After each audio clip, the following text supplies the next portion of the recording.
I'm happy to see you in person. I think the last time we talked to you, you were 10 days away from having your third grandchild. That's right. That's right. That's how we time how long it's been. It was in the middle of 2020. My beautiful little granddaughter, Una, my third grandchild, she was born just before July 4th, you know. I love that name. 2020, and I was on the show with you, which means... 2 years already. Yeah. That goes by kind of fast, doesn't it? Wonderful. And, you know, that dark year, she was the little bright star. Yeah. So, she was, I mean, you must be, come on. You must be the most fun grandpa in the world, or Papa. Well, what do they call you? She calls me Papa. Yeah. You know, she's just as delightful for me as I am for her, far more. So. Oh, I know. But you're artistic. You paint. You painted a. Well, and I also entertain children. You know, I've been on your show doing kids songs. That's right.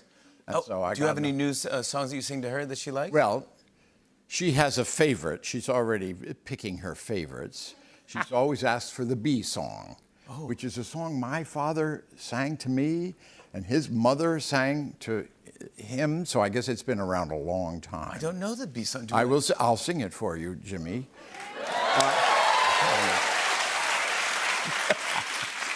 But to really appreciate the impact of this song, you have to pretend that you're all 2 years old. Oh, I wish I were a rhinocenario hippopotami. But since I'm not and never can hope to be hippopotamus rhinocenarii, I'm a June bug. I'm a bumblebee. I buzz and hit my head against a tree. There we go. You know how to do it. He absolutely loves this song. I love that song too. I love that. Well, you can see why I get this requested constantly. Yeah, you are a great. I mean, you do entertain children. Do you still do that or go out there and? Yeah, well, I'm sort of reviving it now again with a little baby nearby. Yeah. I do kids songs, and I'm famous for my animal sounds. Oh. What animal sounds can you do? The song, I Had a Rooster. Don't worry, I'm not going to sing another song. But you run through all the barnyard animals and make their noises. And among little children, I'm very famous for that. The cow goes,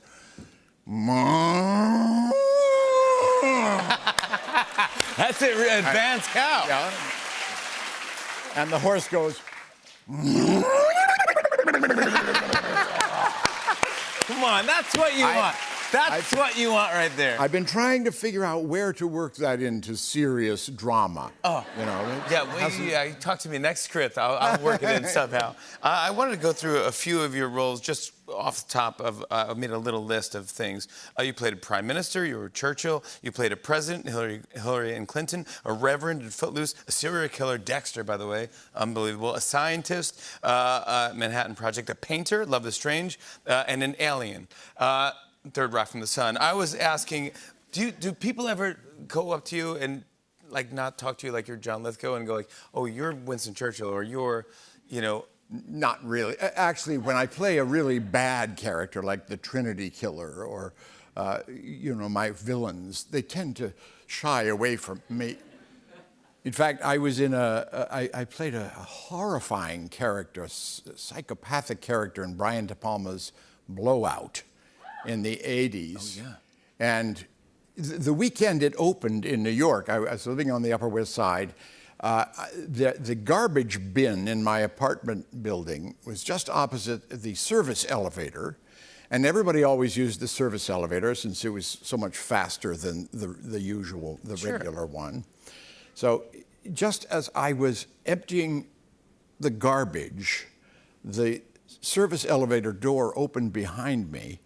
I turned around, and there was a woman who lived on the same floor, although I'd never seen her before, nor she me. She saw me and turned white and practically had a heart attack. She had just been to see Blowout. And there I was at about, 9:30 By a dumpster, yeah. Yeah, and I went to her like, oh, they made it worse. You're making it worse. Oh, You're like, calm down, calm down. It's an occupational hazard. This happens from time to time. let's talk about The Old Man, because I'm very excited about this. We love Jeff Bridges here on our show as well, and I know this kind of got pushed, and there was all sorts of problems and different things that came down, but finally it's finished. And it's finished. It opens. Actually, it's on tonight for the first time. Yes. And it's really, really good. This show started 2.5 years ago. Yeah. And we got about 2.5 months of it done. We finished about 4 episodes. Then came COVID. And about 8 months passed. We were just about ready to start again. Then came poor Jeff's cancer diagnosis. Yes. And that took another 10 months. He went through hell with it. He recovered. He has survived. He's better. Yes. He's better than ever. I mean, he's exactly right. And then wonderful. And have you guys worked together before? We had never worked together before. We'd barely even met before. And for that long 18-month stretch, I had never acted with him yet, because it's in the nature of the series that our 2 characters are sort of kept apart but drawn together over the course of 7 episodes. And we hadn't gotten to them getting together yet. So finally, February and March of this year, I got to act with Jeff Bridges and found him to be as everybody would expect, the most wonderful man and a terrific acting partner. This show starts great tonight, but just wait for the 7th episode. It just gets better and better. It's an extraordinary thing. Is there any way to set it up, the show? Well, we play 2 guys who 30 years ago in Afghanistan, during the Soviet War, not the American involvement there, they were operatives in the CIA. I was sort of his handler, and he was a kind of renegade who did some very bad things for very good reasons, and it all blew up. And we were forced to stay apart and sort of not even acknowledge each other for 30 years. And that event comes back to haunt us, and as I say, pulls us back. We have to engage, and we play this long cat and mouse game of international intrigue. But it's so fine. I saw it up on a big screen at the other night, and it's as good as any movie. It's just wonderful. Oh, I love that. I want to show everyone a clip. Here's John Lithgow in The Old Man. Take a look at this. He's on the move. Yeah, I can see that. Just minutes before we arrived on target, too. That's unfortunate. You just on the phone out there, yeah? Yes, I was. May I ask who it was you were talking to? No, you may not. Son, do you know what my position is at the FBI? Yes, sir. Do you think I was appointed to that position because I'm someone it's safe to with? No, sir.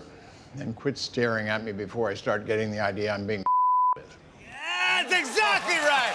What's up? Yes! John Lithgow. Check out new episodes of The Old Man every Thursday on FX and on Hulu the next day. We'll be right back with Noah Schnapp. Stick around, everybody.